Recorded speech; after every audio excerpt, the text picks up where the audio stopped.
नमस्कार, स्वागत है आपका बिहार समाचार में। अभी अभी मौसम विभाग ने अलर्ट जारी कर दिया है कि बिहार के अधिकांश जिलों में आज भी बारिश होने वाली है। साथ ही बिहार में शराबबंदी खत्म हो सकती है। जीतन राम मांझी जी ने बड़ा ऐलान कर दिया है। तो वहीं बिहार के गरीबों के लिए खुशखबरी है। बिहार के गरीबों को आवास देने वाली है सरकार। साथ ही बिहार में रोजगार और अग्निपथ योजना को लेकर मुख्यमंत्री नीतीश कुमार जी ने बड़े ऐलान कर दिए हैं। तो आज बिहार की बड़ी खबरों पर बात करने से पहले आपसे एक छोटी सी अनुरोध है, कृपया वीडियो को एक प्यारा सा लाइक अवश्य कर दीजिएगा। आपका लाइक करना ही हमारी मेहनत का फल होता है। बिहार वालों के लिए बड़ी खबर है। पटना समेत आज बिहार के अधिकांश जिलों में बारिश होने वाली है। मौसम विभाग ने अलर्ट जारी करते हुए कहा है कि आज बिहार के लगभग सभी जिलों में मध्यम दर्जे की बारिश हो सकती है। साथ ही बिहार के 7 जिले ऐसे हैं जहां भयानक बारिश हो सकती है और ये जिले हैं खगड़िया, नवादा, मुंगेर, बेगूसराय, भोजपुर, समस्तीपुर और पश्चिमी चंपारण। इन जिलों के लोगों को सुरक्षित स्थान पर रहने की सलाह दी गई है। साथ ही तेज वज्रपात का भी अलर्ट जारी किया गया है। बिहार में बड़ा खतरा मंडरा रहा है। पिछले 24 घंटों में बिहार में 10 लोगों की बिजली गिरने से मौत हो गई है और आज बिहार के पटना समेत पूरे बिहार में कहीं हल्की तो कहीं मध्यम बारिश होने वाली है। साथ ही मौसम विभाग ने कहा है कि अगले 3 दिनों तक बिहार में झमाझम बारिश का दौर जारी रहेगा। तो बिहार वाले जरा सावधान रहें। बिहार के अधिकांश जिलों में हल्की तो मध्यम बारिश होने वाली है। वहीं 7 जिलों में भयानक बारिश का अलर्ट है। बिहार सरकार ने बिहार के गरीबों के लिए जिनके पास जमीन नहीं है उनको मोदी नीतीश नगर बनाकर उसमें बसाने की घोषणा की थी। बिहार सरकार अब बिहार के गरीबों को बना बनाया घर देने वाली है। घर बनाकर उसमें रहने के लिए दिया जाएगा और यदि एक बार गरीबों को आवास मिल गया तो उससे कोई भी नहीं छीन सकता है। ये उनकी पुश्तैनी संपत्ति की तरह होगी और अब इसकी प्रक्रिया शुरू कर दी गई है। सबसे पहले मोदी नीतीश नगर में 60,000 परिवारों को मिलेगा आवास। बिहार सरकार के मंत्री जी ने घोषणा कर दी है कि पहले चरण में 10,000 परिवारों को बसाया जाएगा। दूसरे चरण में 50,000 परिवारों को बसाने की योजना है और अब इस योजना की शुरुआत हो गई है। बांका से शुरुआत कर लिया गया है। यहाँ 200 परिवारों को चिन्हित करके पर्चा मिलेगा और इतना ही नहीं, बिहार के हर जिले में बनाए जाएंगे नीतीश मोदी नगर। सरकार ने इसकी घोषणा करते हुए इसकी शुरुआत कर दी है। तो बिहार में जिनके पास रहने के लिए घर नहीं है, रहने के लिए जमीन नहीं है, तो उन प्रति परिवार 3 डिसमिल जमीन पर घर बनाकर उनको सरकार दे देगी। साथ ही मोदी नीतीश नगर कॉलोनी में बिजली, पानी, सड़क, बच्चों के खेलने के मैदान समेत तमाम मूलभूत सुविधाएं होगी और सब कुछ फ्री मिलेगा। बिजली, पानी, सड़क सब कुछ फ्री में दिया जाएगा और इसमें वही लोग शामिल होंगे जिनको पहले पीएम आवास बनाने के लिए जमीन का पैसा नहीं मिला है। यानी जो वाकई गरीब हैं, जिनके पास जमीन नहीं है, उनको ही बसाएगी सरकार। बिहार में रोजगार नहीं मिलने की वजह से बिहार के लोगों का लगातार पलायन हो रहा है। दूसरे राज्य जा रहे हैं काम की तलाश में। साथ ही बिहार में रोजगार नहीं मिलने की वजह से लगातार लोग नशे के शिकार हो रहे हैं। जहरीली शराब पीकर अपनी जिंदगी बर्बाद कर रहे हैं। ये बिहार सरकार जो रोजगार के वादे से सत्ता में आई है, उनके सरकार में लोगों को ठीक से रोजगार नहीं मिल पा रहा है और इसी बीच अब सरकार ने बड़ी घोषणा कर दी है कि रोजगार दिलाने के लिए हर माह 13 जिलों में लगेगा अप्रेंटिसशिप मेला और 25 जुलाई से ही 13 जिलों के इन केंद्रों पर मेला लगेगा, रोजगार मेला लगेगा। हर महीने के दूसरे मंगलवार को बिहार के 13 जिलों में अलग अलग ITI में ये मेला लगेगा और अप्रेंटिसशिप मेला में ITI सहित 8वीं से लेकर सामान्य स्नातक तक के युवा भाग ले सकते हैं और नौकरी पा सकते हैं, रोजगार पा सकते हैं। और सरकार का लक्ष्य है कि हर महीने कम से कम 500 से अधिक युवाओं को रोजगार दिया जाए। तो आखिर कौन कौन जिलों में रोजगार मेला लगेगा? तो देखिए, बिहार के जहानाबाद, नालंदा, औरंगाबाद, नवादा, आरा, जमुई, भागलपुर, लखीसराय, मधेपुरा, पश्चिमी चंपारण, गोपालगंज, सीतामढ़ी, कटिहार जिलों में रोजगार मेला लगाया जाएगा। साथ ही केंद्र क्या होगा और कोऑर्डिनेटर का नंबर क्या है, इन सभी जानकारी के लिए वीडियो के डिस्क्रिप्शन में लिंक दे दिया जाएगा, जहां से आप सारी जानकारी ले सकते हैं। बिहार में बाढ़ आता नहीं है बल्कि लाया जाता है, या यूं कहिए कि बिहार में बाढ़ से तबाही जानबूझकर लाई जाती है। बिहार में बाढ़ रोकने की कई योजनाएं पानी में बह रही है। बिहार में 7 दशकों से लंबित है कई बड़ी परियोजनाएं, जो आज यदि पूरा हो जाता तो बिहार आज बाढ़ में इस कदर परेशान नहीं होता। पता है बिहार में तटबंध क्यों टूटते हैं, या फिर बिहार के पुलों को आखिर क्यों तोड़ दिया जाता है? ये इसलिए टूटते हैं क्योंकि यदि सही तरीके से तटबंध का निर्माण होगा, सही तरीके से यदि बांध का निर्माण होगा, पुलों का निर्माण होगा, तो बिहार बाढ़ में नहीं डूबेगा और सरकार का कुछ लाख में ही काम बन जाएगा। लेकिन इससे भ्रष्ट नेताओं और भ्रष्ट अफसरों की काली कमाई नहीं हो पाएगी। ये लोग जानबूझकर कमजोर तटबंध, कमजोर बांध बनाते हैं ताकि बाढ़ आए और वो टूट जाए और बिहार सरकार का करोड़ों का खर्चा हो जाए और इन लोगों के जेब में भी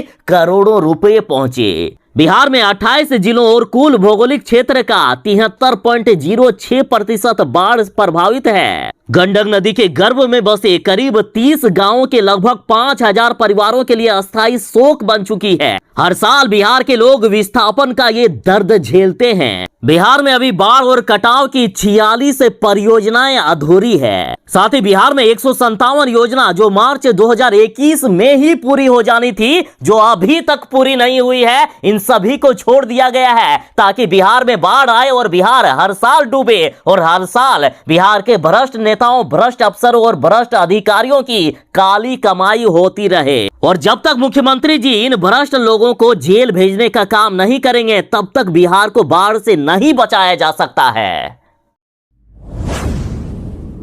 बिहार में जब से शराबबंदी हुई है, तब से बिहार में नशा का काला धंधा और भी बढ़ गया है। अब तो स्कूल कॉलेज के आसपास तक फैल गया है ड्रग पेडलर। बिहार में बड़े लोगों के साथ लगातार अब स्कूली बच्चे भी नशे का शिकार हो रहे हैं।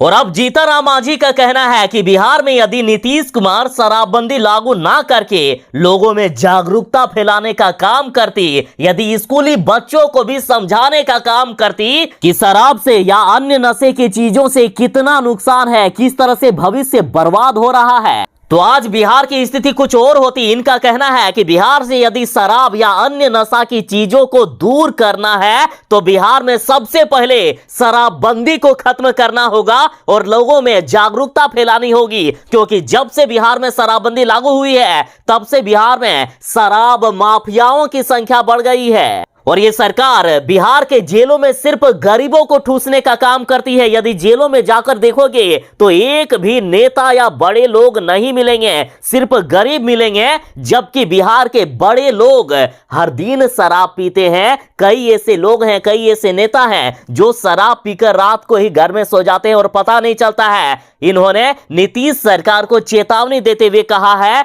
कि यदि आप रात में जाकर ब्रेथ एनालाइजर से चेक करोगे तो 50% बड़े लोग नशे में मिलेंगे। बिहार के गरीबों को 2 बूंद या 2 ढक्कन शराब के लिए जेल भेज देने का काम कर रही है सरकार, जबकि बिहार के नेता, बड़े बड़े लोग हजारों कार्टून शराब रखते हैं लेकिन उनका कुछ नहीं बिगड़ता है। इन्होंने कहा कि मैं चाहता हूं कि बिहार से इस शराबबंदी कानून को पूरी तरह से खत्म कर दिया जाए। इनका कहना है कि गरीब लोग इसलिए शराब पीते हैं क्योंकि उनके पास रोजगार नहीं है, कमाने का कोई जरिया नहीं है। 5-10 रुपए यदि पैकेट में आते हैं तो उससे पेट भरने लायक खाना नहीं मिल सकता है और इसलिए वे एक पेग या एक पौच लेकर पी लेते हैं ताकि पेट की भूख को मार सके। हमारे समाज के लोग भूख से व्याकुल होकर पौच पी लेते हैं और सड़क पर चले जाते हैं तो उनको जेल भेजने का काम ये सरकार करती है, जिसका मैं पुरजोर विरोध करता हूं, जो बिल्कुल गलत है।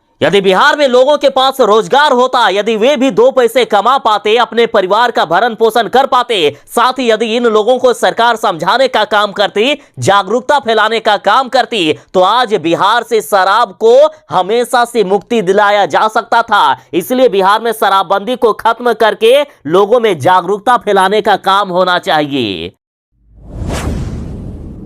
मुख्यमंत्री नीतीश कुमार जी ने बड़ा आदेश दे दिया है कि सार्वजनिक तालाब, आहार व पानी अतिक्रमण से अब मुक्त होंगे। मुख्यमंत्री जी ने आदेश दे दिया है कि चापाकलों और कुओं को भी अतिक्रमण से मुक्त कराया जाए। बिहार में कई तालाबों को कब्जा कर लिया गया है। कई तालाबें तो मिट्टी से ढक गए और कई पर उस पर अब घर बन गए हैं। तो अब बिहार के सभी तालाबों को अतिक्रमण से मुक्त किया जाएगा ताकि जब बारिश समय पर ना हो, जब सुखाड़ की स्थिति हो, तब ये तालाब मदद कर सके सिंचाई में। साथ ही मुख्यमंत्री जी ने यह भी आदेश दिया है कि जल संचयन क्षेत्रों के किनारे बसे गरीब लोगों के पुनर्वास के लिए भी कार्यवाही किया जाए। कि मान लीजिए कि तालाब किनारे कोई गरीब की झोपड़ी हो, कोई गरीब यदि बस रहा हो, तो यदि उसे हटा दिया जाए तो उनके पुनर्वास मतलब उनको फिर से कहीं पर घर दिया जाए, फिर से कहीं पर उन्हें बसाया जाए। ये भी मुख्यमंत्री जी ने आदेश दे दिया है। मतलब यदि गरीबों की झोपड़ी उजाड़ी जाएगी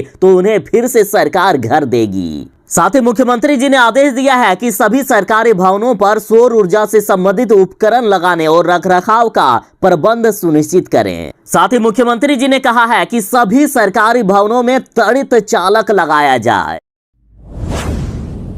बिहार में मुख्यमंत्री नीतीश कुमार जी अपने सरकार को सुशासन की सरकार कहते हैं। सुशासन की सरकार अर्थात जिसमें बिहार के लोग आराम से रहते हो, बिहार के लोग सुख संपदा से संपन्न होकर रहते हो। लेकिन असली हकीकत देखिए, बिहार में बारिश और बाढ़ के दिनों में पेड़ों और ऊंचे मचानों पर कटती है। और एक दो दिन की बात नहीं, हर साल के 2 महीने ऐसे ही दर्दनाक जिंदगी जीते हैं बिहार के लोग। तो बताइए आखिर ये कैसे सुशासन की सरकार हुई? लोग अपने जब घर में भी सुरक्षित नहीं है, अपने घर में भी ठीक से नहीं रह पाते हैं, तो आखिर मुख्यमंत्री नीतीश कुमार जी कैसे अपनी सरकार को सुशासन की सरकार कहते हैं? और बिहार में बाढ़ को रोकने के लिए कई परियोजनाएं हैं जो आज तक अधूरी है। यदि उन परियोजनाओं को आज पूरा कर लिया होता तो बिहार के लोगों की जिंदगी यूं नर्क जैसी नहीं गुजरती। बाढ़ के दिनों में बिहार की हकीकत है कि 24 घंटे सांप और जहरीली जीवों का रहता है खतरा।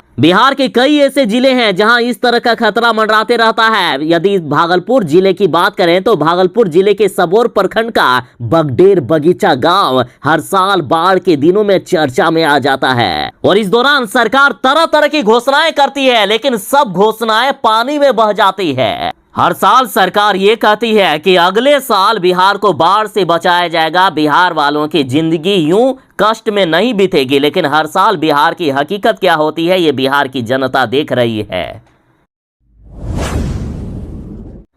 बिहार में तेजस्वी यादव को मुख्यमंत्री बनाने की बातें हो रही है। दरअसल राजद के वरिष्ठ नेता जगदा बाबू ने मुख्यमंत्री नीतीश कुमार जी से कह दिया है कि नीतीश समाजवाद की राह पर लौटने के लिए कुर्सी छोड़ दे और तेजस्वी यादव को मुख्यमंत्री बना दे। साथ ही कहा गया है कि भाजपा और जदयू में रिश्ते तो इतने खराब हो गए हैं कि कभी भी ये गठबंधन टूट सकता है। तो इससे अच्छा यही होगा कि इसके पहले मुख्यमंत्री नीतीश कुमार जी तेजस्वी यादव को मुख्यमंत्री बना दे। राजद के प्रदेश अध्यक्ष जगदानंद सिंह ने मुख्यमंत्री नीतीश कुमार जी को सलाह देते हुए कहा है कि यदि वे समाजवाद के रास्ते पर वापस लौटना चाहते हैं तो कुर्सी का मोह त्याग दे और जनादेश का पालन करते हुए नेता विरोधी दल तेजस्वी यादव को सत्ता सौंपकर उनका स्वागत करे। इनका कहना है कि बिहार में भाजपा और जदयू दोनों एक पैर वाली पार्टी है, कोई भी दोनों पैरों पर खड़े नहीं हो सकती है। सिर्फ एक राजद ही है जो बिहार का भविष्य बना सकता है। इन्होंने कहा कि नीतीश कुमार समाजवादी बीज हैं। उन्होंने लालू प्रसाद यादव के साथ रहकर संघर्ष किया है, लेकिन अब वे भटक गए हैं तो उनका अब राजद स्वागत करता है। साथ ही उनके साथ गए सभी नेताओं का राजद स्वागत करता है। वे आए हमारे साथ और तेजस्वी यादव को सत्ता सौंप दे। बिहार में बड़ा खतरा मंडरा रहा है, फिर से जल सकता है बिहार, फिर से बिहार में बड़ा बवाल हो सकता है। आईबी ने अलर्ट जारी कर दिया है कि बिहार के 8 जिलों में तनाव फैलाने की साजिश का अंदेशा है। बिहार के 8 जिलों को पीएफआई और आतंकवादियों से खतरा है। केंद्रीय खुफिया एजेंसी आईबी ने बिहार को लेकर एक बेहद संजीदा अलर्ट जारी किया है। इसके अनुसार खास तौर से उत्तर बिहार के किशनगंज, अररिया, पूर्णिया, कटिहार, दरभंगा, मुजफ्फरपुर, सीतामढ़ी समेत 8 जिलों में सतर्क रहने को कहा है। केंद्रीय एजेंसी ने इन जिलों में पीएफआई और कुछ कट्टरपंथी विचारधारा वाले संगठनों द्वारा तनाव फैलाने की साजिश का अंदेशा जताया है और साथ ही अग्निवीर परीक्षा को लेकर भी अलर्ट जारी किया गया है। बिहार सरकार चाहे कोई बहाली या फिर केंद्र सरकार चाहे कोई बहाली समय पर करे या ना करे, लेकिन अग्निवीरों की बहाली ये समय पर करेंगे या समय से पहले करने की ठान लिए हैं। और इस बहाली में अब देरी नहीं होगी, क्योंकि सरकार जानती है कि यदि हम देरी करेंगे तो देश में बड़ा बवाल हो सकता है। और इसके लिए अब परीक्षा भी शुरू हो गई है। पटना के 13 केंद्रों पर आज से एयरफोर्स की परीक्षा हो रही है। अग्निवीर वायुसेना के लिए 3500 पदों पर भर्ती की जाएगी। और सरकार भी समझ चुकी है कि हमने अग्निपथ योजना को लाकर भारी गलती कर दी है और अब हमारे नेता हमारे अधिकारी भी सुरक्षित नहीं है, इसलिए परीक्षा हो रही है अग्निवीरों की। लेकिन बीजेपी नेता लोग डरे हुए हैं। इनको लग रहा है कि फिर से हमारी पिटाई हो सकती है, हमारे ऑफिस में फिर से हमला हो सकता है। साथ ही रेलवे को लग रहा है कि फिर से रेलवे स्टेशन पर या फिर ट्रेनों पर हमला हो सकता है, इसलिए परीक्षा देंगे अग्निवीर और सुरक्षा होगी रेलवे स्टेशन व पार्टी कार्यालयों की। इस बार न सिर्फ परीक्षा केंद्रों पर बल्कि इस दौरान रेलवे, प्रमुख सरकारी प्रतिष्ठानों और राजनीतिक दल के कार्यालयों की भी सुरक्षा कड़ी कर दी गई है। बता दें कि हर दिन 2 घंटों की 3 पालियों में परीक्षा होगी और परीक्षा रोजाना सुबह 7:30 बजे से शुरू होकर 2-2 घंटे की 3 पारियों में संपन्न होकर शाम 6 बजे तक चलने वाली है। कोरोना नाम तो पुराना हो गया है, लेकिन दहशत वही है। बिहार में लगातार लोगों की मौत होने लगी है कोरोना से। हर चौथे दिन बिहार में एक व्यक्ति की मौत हो रही है। अभी बिहार के साथ देश में लगातार लोगों का जमावड़ा हो रहा है। खास करके श्रावणी महीना में लगातार लोग एक दूसरे के संपर्क में आ रहे हैं, लगातार लोगों की भीड़ जमा हो रही है और वहां कोरोना प्रोटोकॉल का बिल्कुल भी पालन नहीं हो रहा है। और इस कारण देश में फिर से कोरोना के मामले बढ़ने लगे हैं। बिहार में रोज 124 लोग संक्रमित हो रहे हैं। हर चौथे दिन बिहार में एक की मौत हो रही है और लगातार ये आंकड़ा डरावने होते जा रहे हैं। साथ ही मुख्यमंत्री नीतीश कुमार जी ने भी लोगों से अपील की है कि यदि वे बाबा धाम की श्रावणी मेला को जारी रखना चाहते हैं तो कृपया कोरोना प्रोटोकॉल का पालन करें।